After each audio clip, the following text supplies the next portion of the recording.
Bienvenue dans cette nouvelle capsule vidéo sur les forces et les actions mécaniques. On va parler cette fois-ci du principe d'inertie. Alors tout d'abord, on va essayer de voir un petit peu ce qui se passe pour un solide au repos. Un solide au repos, un objet posé sur une table par exemple, est soumis à deux forces.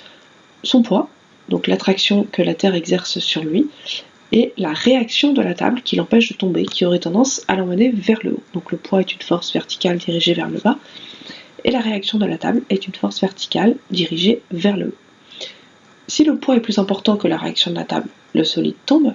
Si la réaction de la table est plus importante que le poids, le solide décolle. Il paraît donc assez évident ici que la valeur du poids et de la réaction de la table sont égales et que comme les forces sont opposées, elles se compensent.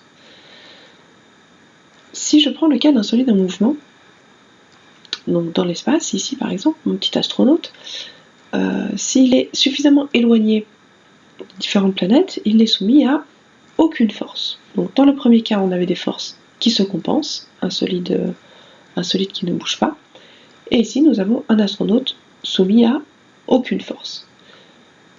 S'il n'a pas été mis en mouvement à un moment, il va rester immobile.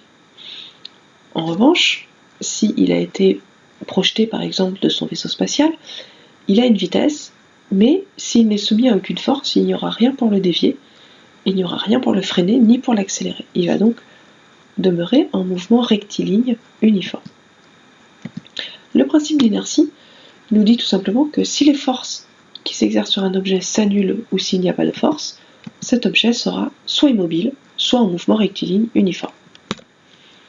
Alors évidemment ça c'est en laboratoire, on arrive à obtenir des objets en mouvement rectiligne uniforme, des objets dont les forces se compensent.